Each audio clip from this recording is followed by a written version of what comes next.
Assalamualaikum warahmatullahi wabarakatuh. Hai Sobat FK-UNS, selamat datang di FK-UNS Talks edisi Bincang Pakar. Saya Acel, mahasiswa Fakultas Kedokteran tahun 2022. Pada episode kali ini, kita akan membahas satu topik yang sangat penting dan juga relevan dengan situasi kesehatan di Indonesia, yaitu mencegah resistensi bakteri terhadap antibiotik. Penyakit infeksi merupakan salah satu penyakit yang paling sering dijumpai di Indonesia. Pengobatan infeksi seringkali menggunakan antibiotik.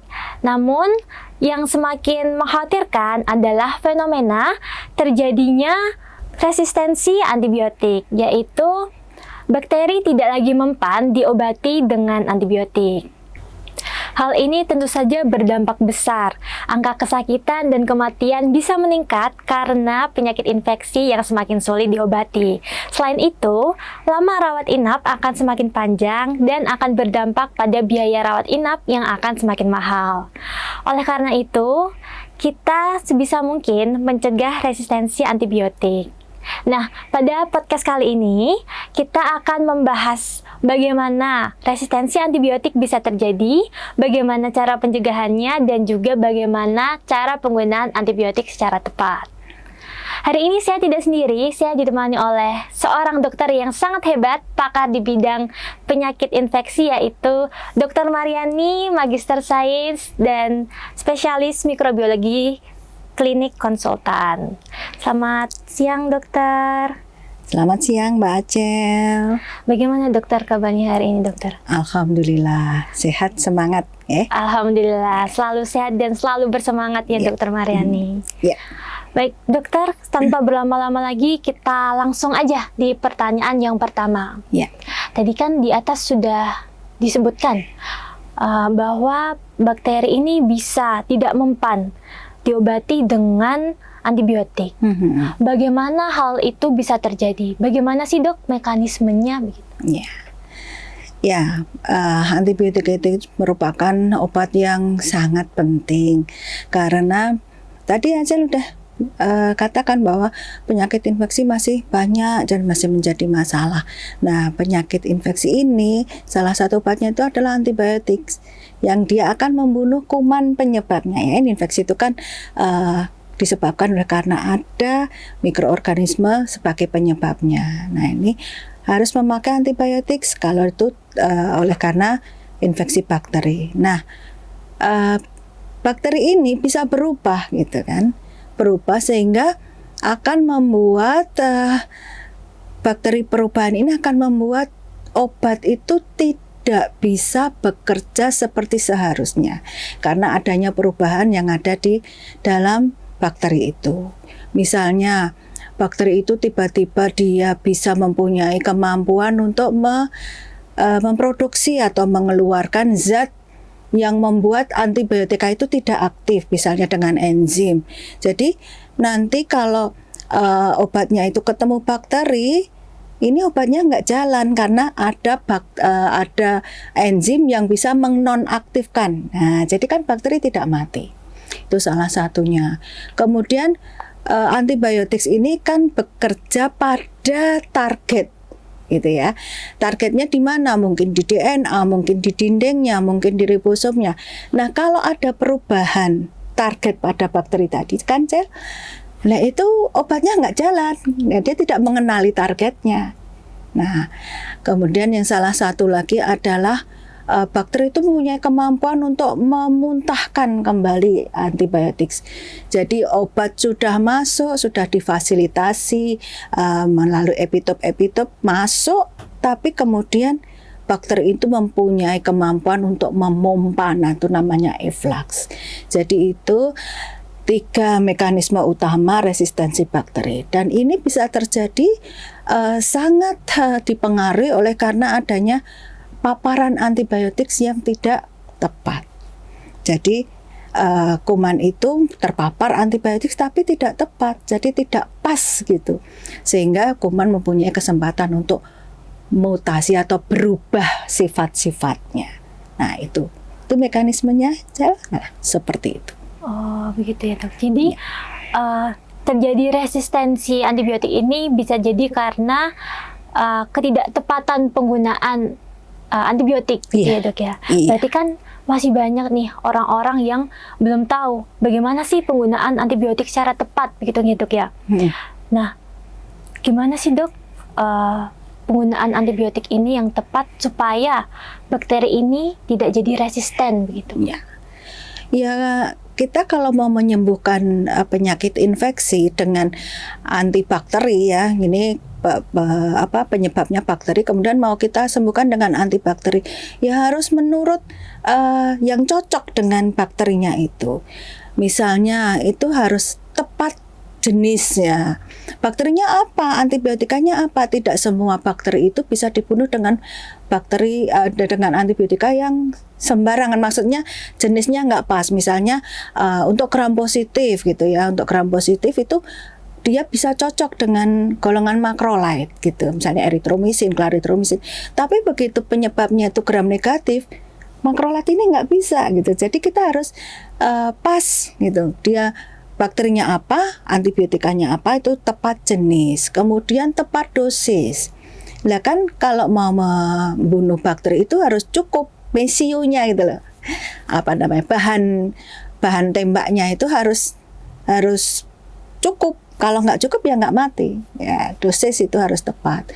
Kemudian setelah itu kalau obat itu dia masa luruhnya itu pendek, kan harus diulang-ulang gitu. Ya, karena agar dosisnya itu di dalam peredaran darah itu tetap konsentrasinya tetap di atas hambat minimal. Jadi setiap kali ketemu bakteri, antibiotika ini cukup jumlahnya gitu. Nah, ini harus diulang-ulang. Nah, diulang-ulang ini intervalnya itu harus pas. Misal diulang setiap 8 jam. Nah, itu 8/8 jam, bukan 3 kali sehari gitu. Kalau 3 kali sehari nanti dimakan siang toh, makan pagi, makan siang, makan malam. Lah itu kan makan pagi jam 7, makan malam jam 12, makan siang jam 12, makan malam jam 7 lagi. Lah nanti dari jam 7 malam sampai jam 7 pagi itu akan terjadi penurunan konsentrasi antibiotik. Nah, ini juga salah satu yang membuat kemudian paparan menjadi tidak tepat. Nah, apalagi Cel, misalnya sudah tepat jenis, sudah tepat dosis ya, tepat interval, lamanya. Nah, ini durasinya. Jangan ngasih antibiotika sehari tok, terus sudah enak, terus nggak minum lagi. 2 hari kemudian jangkit lagi. Lah itu bakteri belum habis, belum semua mati, tapi sudah dihentikan. Nah, ini juga salah satu membuat infeksi itu tidak tuntas. Nah, itu tepat itu yang menentukan itu. Nah, siapa yang mengerti yang bisa menunjukkan bahwa ini harus tepat ini? Lah, antibiotika harus dengan resep dokter. Itu yang akan menjelaskan nanti dokternya. Milihkan antibiotika dokternya, ini dosisnya sekian, diminum berapa jam sekali, berapa hari gitu. Makanya antibiotika salah satu obat yang harus dengan resep dokter gitu. Jadi harus tepat. Kalau nggak tepat nggak mati gitu. Baik ya. Jadi tadi ada tepat jenis, tepat dosis, tepat durasi, dan juga antibiotik ini harus dengan petunjuk dokter gitu. Iya. Tapi kadang begini dok, misal kalau Acel sakit nih, terus Acel masih punya sisa antibiotik yang sebelumnya, boleh nggak Acel minum antibiotik ini? Atau misal Acel langsung ke apotek nih, terus minta antibiotik itu, kan sama dok, sakitnya sama, antibiotiknya sama, boleh nggak dok kayak gitu dok? Itu tidak boleh. Kenapa tidak boleh? Yang pertama, belum tentu kuman penyebabnya itu sama, gitu. Jadi harus di dokter itu bisa tahu, kalau sakit di sini, sakit di pernafasan misalnya, ini biasanya oleh karena kuman A, B, C, D. Nah, kita tembaknya untuk kuman A, B, C, D. Tapi kalau orang awam asalkan batuk kita minum itu, belum tentu pada saat gejala yang sama itu penyebab sama. Jadi misalnya batuk oleh karena bakteri tadi diberikan ini, tapi pas dengan virus nggak bisa gitu. Kemudian mengapa obat itu sisa, antibiotik kok sisa? Kan nggak boleh. Harusnya antibiotik harus habis karena itu satu tadi tepat lamanya. Kata. Jadi walaupun sama, gejalanya sama, jangan minum antibiotika tanpa resep dokter, tanpa petunjuk dokter. Nanti kalau datang ke apotek, beli ini, apoteknya tidak menanyakan untuk apa, misalnya delalah, harusnya kan nggak boleh itu. Apotek nggak boleh memberi antibiotik tanpa resep dokter. Tapi kalau seandainya, ternyata bisa tahu kamu kedokteran, anak kedokteran dikasih antibiotik, misalnya gitu. Nah, nanti kan belum tentu juga itu cocok. Dosisnya mau berapa, kondisimu bagaimana, itu yang bisa melihat adalah dokter. Sehingga ini saya beri 500 mg, ini harus 750, ini 250 saja cukup, misalnya itu kan tidak sama. Jadi tetap antibiotik harus dengan petunjuk dokter supaya tepat tadi, supaya kuman benar mati, bakteri benar mati, tidak berkembang menjadi resisten.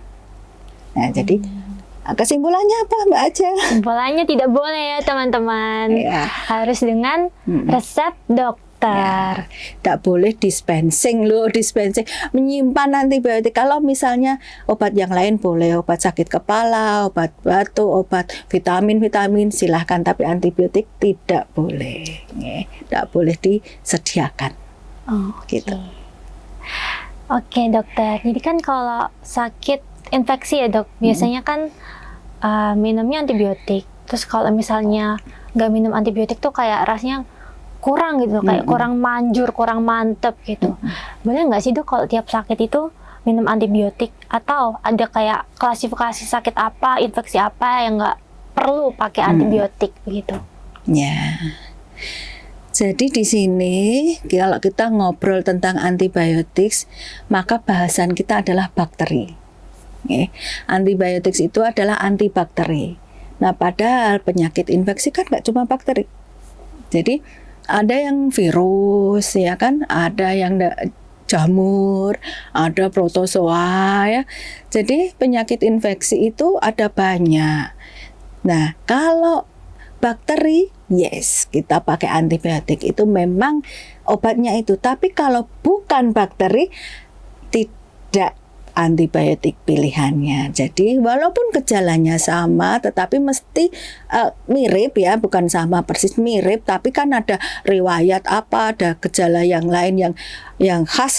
Oh, ini demam berdarah, oh ini ispanya ini karena apa? Karena virus, apa karena bakteri, dahaknya seperti ini, itu kan ada tandanya itu. Nah, jadi kalau memang ini bukan penyakit bakteri, tidak pakai antibiotik. Ya, apalagi bukan penyakit infeksi, misalnya Asel sakit kepala ya, sakit kepala, sakit pusing gitu, misalnya, terus minum antibiotik. Lah buat apa? Kamu ada gejala infeksi di mana? Nah gitu. Terus misalnya sudah ini DHF Bu, kena dengue misalnya, tapi masih bisa minum, masih ini tidak dirawat misalnya, tidak perlu dikasih antibiotik. Karena sudah tahu ini dengan riwayat ini, gejalanya seperti ini, oh ini demam, ini dengue, demam dengue, ya itu virus gitu ya. Terus misalnya apa, kadas kurap, ya nggak pakai antibiotik ya, nggak usah minum amoksisilin kalau kadas kurap, itu jamur. Jadi mengapa antibiotika harus dengan resep dokter? Kan harus didiagnosis dokter dulu. Ini apa sakitnya? Penyebabnya apa? Kalau penyebabnya bakteri, ya kita pakai antibiotika secepatnya gitu. Itu ya, jadi tidak semua kita, bahkan tidak setiap demam itu adalah infeksi bakteri. Gitu. tidak boleh apalagi minta nggih, misalnya Acel ke dokter, nah kemudian ini obatnya, kemudian tanya antibiotiknya yang mana dokter gitu. Kalau nggak pakai antibiotika karena ini bukan infeksi bakteri, lah nanti nggak manjur dong dokter. Nah, diberi buat apa? Kan tidak ada bakteri, patogen di situ kan tidak membunuh bakteri, patogen gitu deh. Jadi tidak semua infeksi perlu antibiotik ya teman-teman. Selanjutnya dokter, tadi kan sempat terbahas juga nih angka kematian meningkat, angka kesakitan meningkat, belum lagi biaya rawat inap yang semakin mahal. Kayak saya sendiri juga khawatir gitu dok kena resisten antibiotik gitu. Nah, apa sih yang harus kita lakukan supaya kita bisa mencegah bakteri ini jadi kebal sama antibiotik gitu ya. Jadi yang penting yang pertama kali itu kalau kita untuk biar nggak resisten itu ya kita harus benar-benar patuh gitu terhadap beberapa ketentuan ya. Karena apa? Resistensi itu karena kita lalai gitu. Kita lalai apa? Nah, yang di sini yang akan kita lihat ya, tadi Acel sudah bilang ini sulit diobati ya, sulit disembuhkan, kemudian biayanya jadi meningkat. Iya. Karena apa? Karena kalau sudah resisten itu pilihan antibiotiknya jadi sempit gitu ya. Misalnya tadi batuk, pilek, ispa ya, kita ciprofloxacin masih sembuh ya, amoxicillin sembuh. Tapi kalau sudah resisten, misalnya ada bakteri yang multidrug resisten itu misalnya Staphylococcus aureus yang sudah MRSA itu ya, methicillin resisten Staphylococcus aureus itu kan banyak sekali dia resisten. Ini resisten. Kemudian kita milih apa dong? Akhirnya kita hanya dihadapkan pada obat-obat yang temuan-temuan terbaru yang masih poten kepada kuman itu. Misalnya vancomycin, linezolid itu harganya mahal, sangat mahal, sehingga cost-nya jadi naik. Yang tadinya ampicillin misalnya berapa satu strip cuman dapat 10.000 atau satu vial berapa, tapi nanti kalau sudah harus pakai vancomycin jadi berlipat-lipat. Nah itu menjadi cost-nya menjadi tinggi, belum rawatnya sehari berapa ya, pakai oksigen berapa banyak. Nah itu sehingga kalau kita kena itu, pasien ada infeksi yang oleh kuman resisten, cost-nya menjadi sangat tinggi. Nah kita harus cut, jangan sampai nyebar. Yang tadinya resisten sudah masuk pada pasien satu, jangan sampai nyebar ke pasien yang lain. Nah, kalau masyarakat bagaimana kalau tidak bersama-sama dengan masyarakat ya tidak bisa, maka kita tidak boleh itu tadi lalai. Lalai itu menyebabkan itu tadi resisten tadi. Lalai apa? Lalai yang pertama lalai yang pertama tidak menghabiskan antibiotika sudah diresepkan. Nah, itu tadi sisa tadi. Nah, yang kedua, lalai yang kedua tidak meminum antibiotika itu secara teratur. Tadi berapa? Per 8 jam. Tidak per 8 jam tapi sok diminum, sok enggak. Nah, itu juga itu merupakan pemicu terjadinya resistensi. Kemudian lalai ya. I-nya itu bahwa infeksi itu tidak harus semuanya memakai antibiotik. Jadi tidak harus setiap demam terus beli sendiri atau minta gitu. Nah ini bisa dicegah kalau semua diberi antibiotika, ya itu tadi tidak tepat sasarannya akan menjadi pemicu resisten. Nah kita harus patuh ya, P-nya itu pastikan harus dengan resep dokter, pasti resep dokter. Dari P kemudian A itu antibiotik itu tidak untuk semua infeksi, ingat nggih, hanya untuk infeksi bakteri. Jadi jangan minum sembarangan. T itu tidak menyimpan antibiotika untuk persediaan obat di rumah. Karena antibiotika tadi harus dengan resep dokter. Kemudian habis itu apa, Cil? Utamakan, ya ini utama ini, menggunakan antibiotika itu sesuai dengan tadi peraturan tadi, jenisnya tepat, kemudian dosisnya tepat, jadi ya minumnya juga tepat, intervalnya tepat gitu nih, sesuai dengan anjuran dokter. Kemudian ini harus yang dihindari nih, jangan menggunakan antibiotik yang tidak sesuai sediaannya. Misalnya apa? Antibiotika yang harusnya dimakan, diminum, digerus, dikasihkan ke luka menjadi antibiotika topikal. Itu hindari yang seperti itu. Ya kalau memang untuk diminum ya diminum, untuk diinfuskan diinfuskan, untuk disalapkan ya disalapkan, seperti itu. Gitu. Oke, teman-teman, itu tadi ya beberapa hal penting yang mungkin bisa dicatat, dijadikan highlight tentang resistensi antibiotik dan juga bagaimana cara pencegahannya. Ingat, jangan sampai lalai menggunakan antibiotik dan juga cegah dengan patuh. Terima kasih dokter, hari ini sangat menyenangkan, luar biasa sekali informasi materi hari ini, bisa menambah wawasan. Dokter Mariani ini sekarang sebagai kepala instalasi di Rumah Sakit UNS, teman-teman. Luar biasa. Ingat dokter. semuanya, jangan lalai dan cegah dengan patuh. Oke, teman-teman, podcast hari ini sampai di sini. Terima kasih sudah menyaksikan sampai akhir. Sampai jumpa di episode podcast berikutnya.